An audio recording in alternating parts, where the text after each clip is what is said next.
Meus amigos, bom dia. Obrigado por se juntarem ao nosso canal hoje.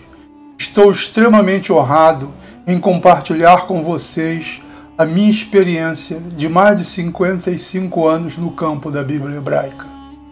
Durante todo esse tempo, aumentei muito a minha compreensão a esse respeito. Através dessas experiências, adquiri um entendimento profundo sobre o assunto e sinto que tenho muito a contribuir.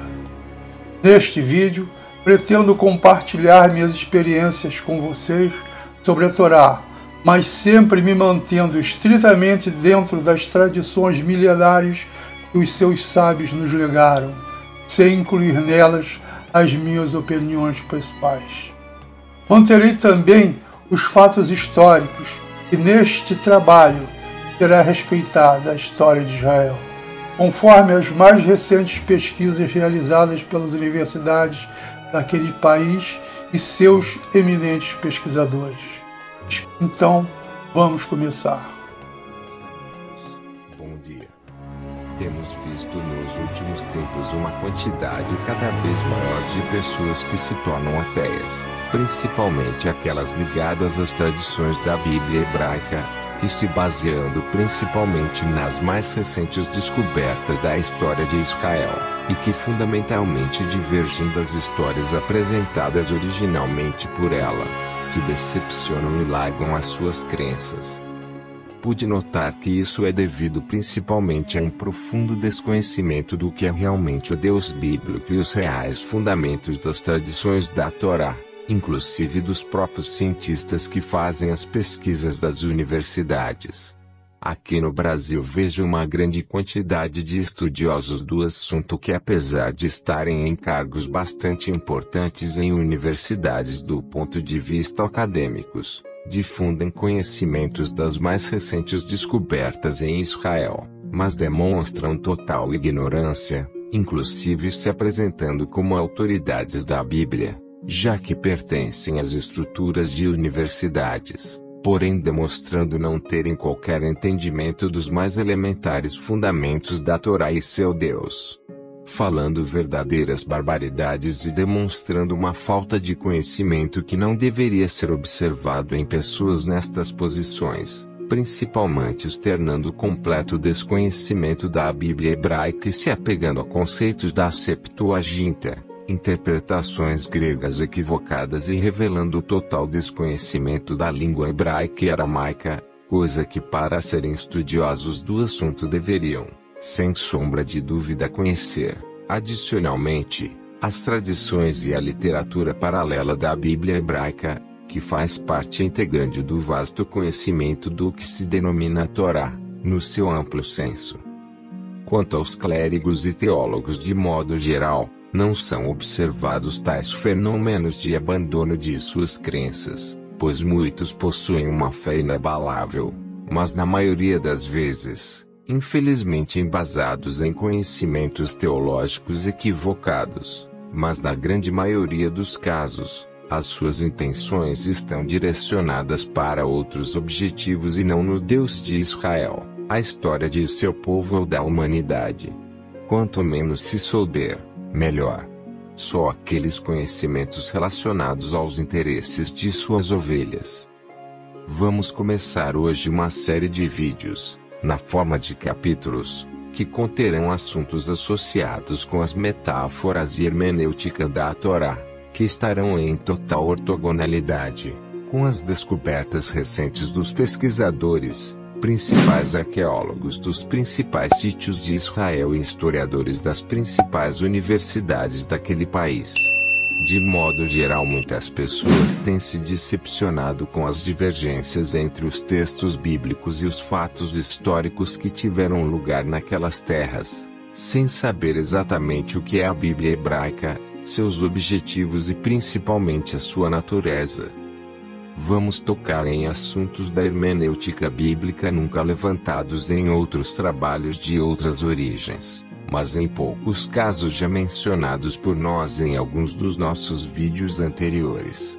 Será um trabalho revelador e evitará que muita gente se desvie para o ateísmo, que é na maioria das vezes o resultado da fragilidade das crenças em religiões sem nenhum fundamento, alicerçadas fundamentalmente em milagres, curas e histórias bíblicas fantásticas, em metáforas de mitos encaradas como realidades, principalmente quando confrontados por estudos científicos atuais da história de Israel.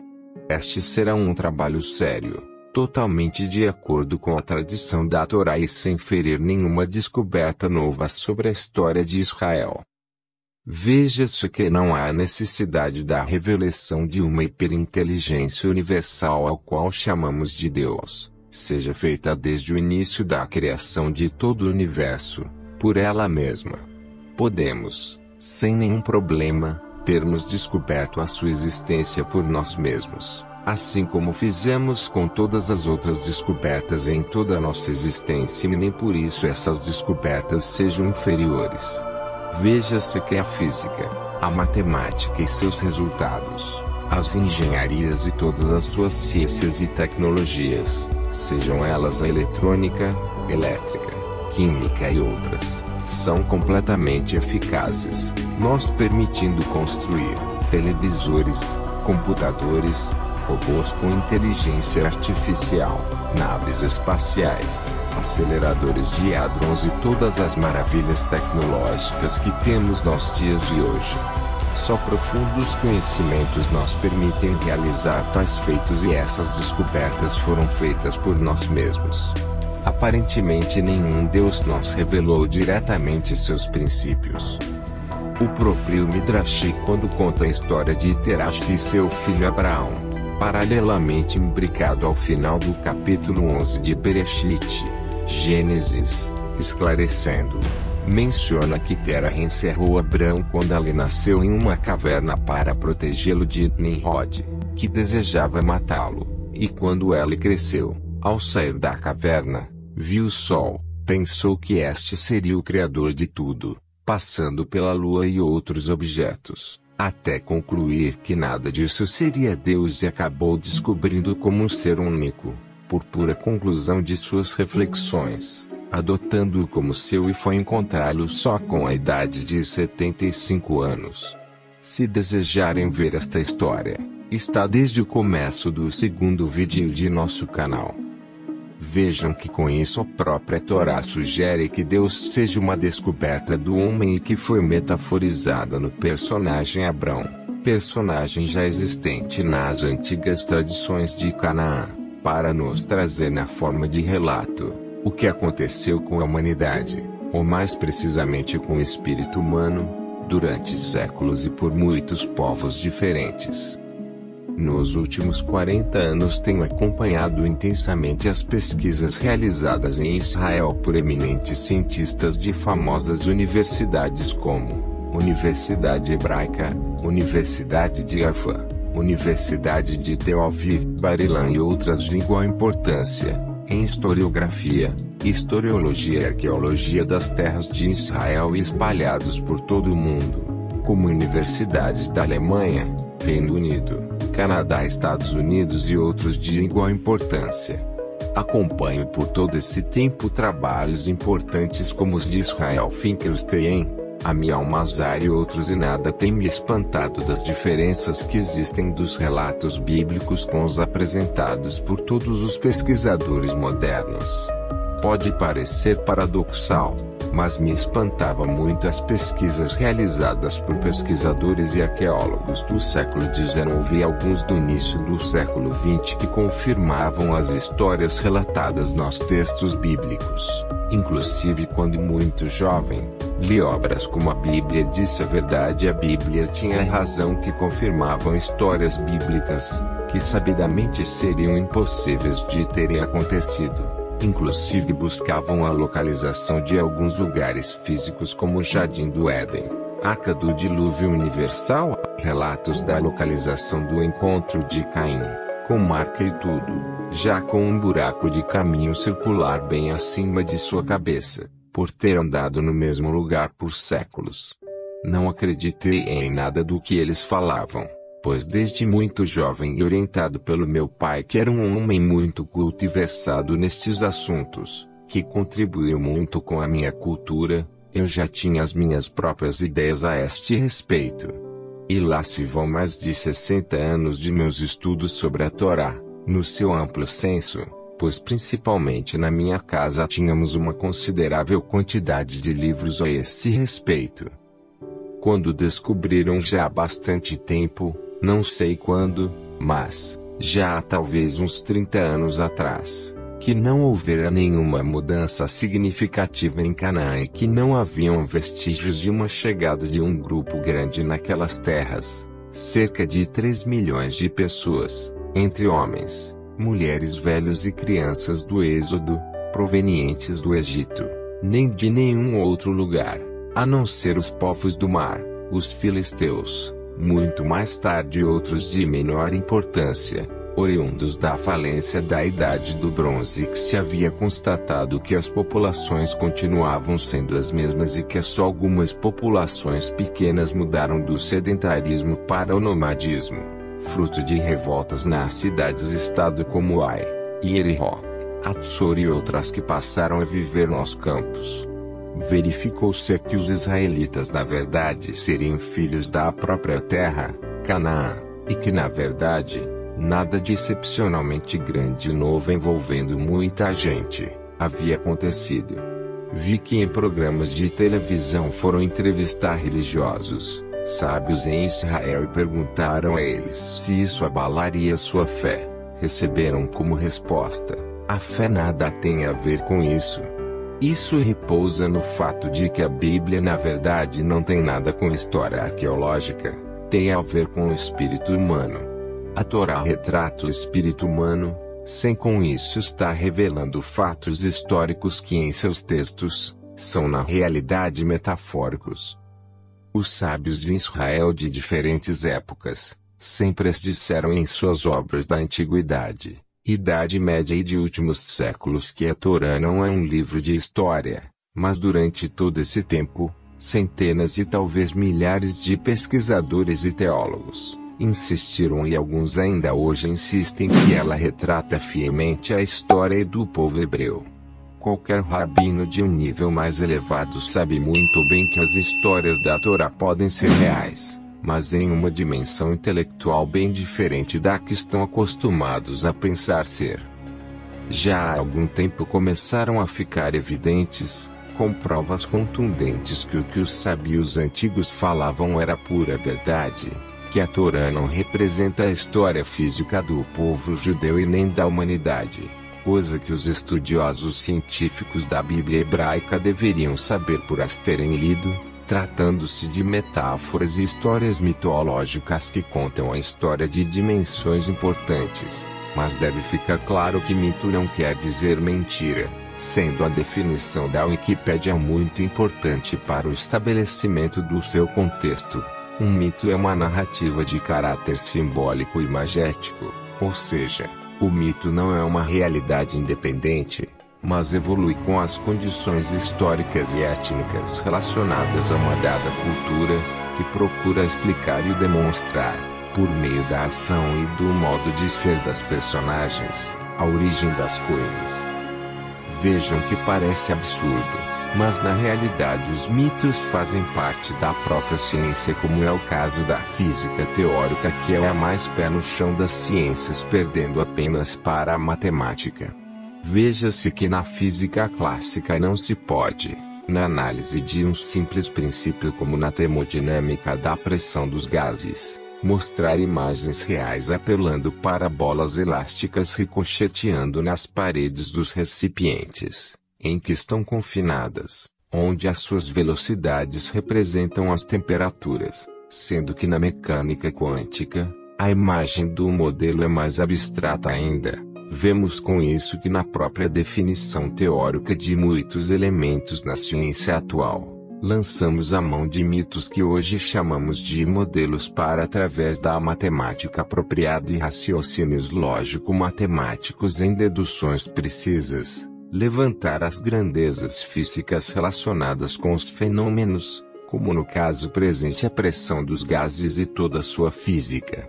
Toda a estrutura da física moderna foi levantada através de experimentações e modelos, mitos, partindo sempre da imaginação daqueles que as pesquisaram. Alguns desses modelos, mesmo que com toda a carga de argumentação, evidências e fatos, são abandonados por modelos mais precisos ou mesmo alguns são abolidos, não sendo substituídos por nenhum outro e de certa forma ficando no limbo. Um desses é o próprio princípio do Big Bang que me recuso a deixar de crer, pois existem muitos elementos que o tornam efetivo, mas recentes descobertas feitas pelo telescópio James Webb o põem em risco ou pelo menos geraram certos paradoxos aparentemente incontornáveis. Não sei o que poderá substituí-lo, ocupando plenamente o seu espaço, mas se for o caso, teremos que aceitar a sua queda. As histórias bíblicas são na realidade modelos mitos, como esses que em sua maioria são metáforas de analogias que carregam verdades e fatos muito importantes, mas são na sequência completamente divorciados do tempo, pois na Bíblia estes fatos não obedecem a nenhuma sequência cronológica, como podemos ver nos comentários de Rabbi Shlomo Yitzhak, famoso comentarista bíblico e talmúdico do século XI da Era Comum, e seu nome pode ser visto na Wikipédia como Rashi. Uma abordagem muito interessante é a de que o idioma hebraico, como já mencionei em vídeos anteriores, carrega dentro de si informações importantes a respeito de fatos bíblicos. Vejamos a palavra monte ou montanha em hebraico ar. Por outro lado, podemos ver a palavra meditação, reflexão ou pensamento em hebraico hirur, ver na tela. Vejam que é composta por duas palavras ar, montanha em hebraico, mas que a segunda, da direita para a esquerda, está dividida pela letra V e V que em si representa um gancho da cortina das realidades, ficando esta palavra como pertencente às klipot, cascas, ou mais precisamente a Sitra Achra outro lado, como estabelecido na Torá oral. Isso põe a segunda montanha virada ao contrário ou para baixo, sendo uma montanha que desce.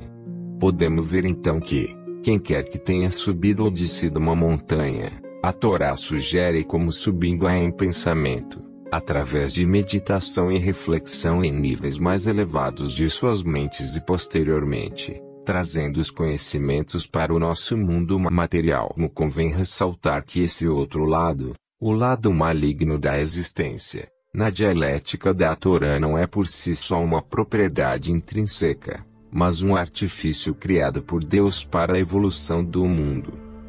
É muito importante saber que na distribuição dos capítulos de nossos vídeos, nem todos conterão o desfecho daquilo que começaram ou continuarão a abordar, mas as suas considerações e aclarações serão abordadas nos próximos vídeos de uma forma concisa. Vamos começar a nossa discussão com algumas pistas sobre o assunto. Digo no início da ética dos pais, Pirkei Avot, na verdade as éticas pais ou capítulos ancestrais, que significam que se trata de uma ética de ordem ou hierarquia superior ou abrangente, mas vamos ao primeiro versículo. Pirkei Avot primeiro. Moisés recebeu a Torá no Sinai e a transmitiu a Josué, Josué aos anciãos, e os anciãos aos profetas, e os profetas aos homens da grande assembleia.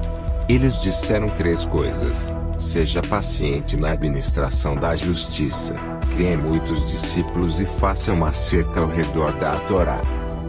Vejam que a recepção da Torá foi no Sinai. A esse respeito vamos discutir um pouco na frente neste mesmo vídeo. Veja-se que o destino da Torá foram os homens da grande assembleia, Anshe Knesset Haggadah, que começou por volta do século IV antes da Era Comum. Este movimento se estendeu por muitos anos e, como pode ser visto em vídeo do nosso canal sobre a grande assembleia, que reuniu ao longo de muitos anos muitos sábios e profetas que estabeleceram algumas obras como a Torá e algumas outras como os Midrashim, o Sidur, a reza permanente como a Shimone Esrei, e costumes, como o estudo sistemático da Torá em quase todas as semanas, nos sábados, as 3 rezas diárias, sendo o mais importante feito o estabelecimento do corpo do cânon de toda a Torá no seu senso estendido, o Taná, acrônimo utilizando as iniciais de Torá, Nevim e Ketuvim, lei, profetas e escrituras.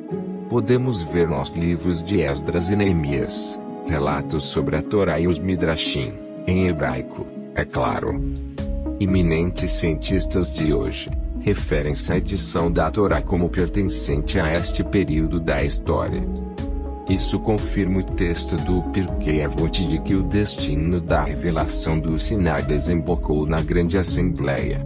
Na verdade, quando foi editado o texto final da Torá e passou a ser usado pela comunidade. Vejam-se as citações de leitura pública da Torá por Esdras, com o acompanhamento de alguns profetas como em Neemias 8:1-18. É importante frisar que a menção do Midrash só é visível no texto original em hebraico. Nos textos da Septuaginta é referido como livro de histórias no caso do profeta Ido. Vemos também no final desta primeira parte do texto do Pirkei Avot que se deve por uma cerca em torno da Torá, significando que ela não pode passar para o público em geral em sua forma revelada, mas precisará ser encoberta e revelada por cada um para que as pessoas que o façam tenham nível, principalmente espiritual, para tal. Na verdade, está nos dizendo que as suas verdades estão ocultas e precisamos escavá-la para obtê-las. E o Sinai? A respeito da história, é preciso saber que não se sabe onde é verdadeiramente a sua localização. Muitos pensam que sim, mas na verdade não se sabe onde ele é, sabendo-se que é na península do Sinai. Não importa que o monte que hoje tem construções e mosteiros seja identificado como tal, mas a realidade é que muito provavelmente seja de origem mitológica. A palavra Sinai é escrita utilizando-se como origem a palavra ódio, Siná, com o sufixo pronominal possessivo meu, a letra Yud, no final, formando a palavra Sinai, meu ódio, mas que é homófona Sinai, o nome correto adotado na Torá deste monte em hebraico. O significado disso é que o nosso Moshe, Moisés, está por cima de nossa montanha de ódio, que há em cada um de nós, sendo só aí que poderemos receber a Torá, as leis que governarão o nosso caminho. Vejam que a revelação da Torá é individual, pois a palavra Sinai está pelo seu sufixo pronominal na primeira pessoa do singular e que quando se inicia a jornada para o alto do monte Torá põe a conjugação do verbo no presente.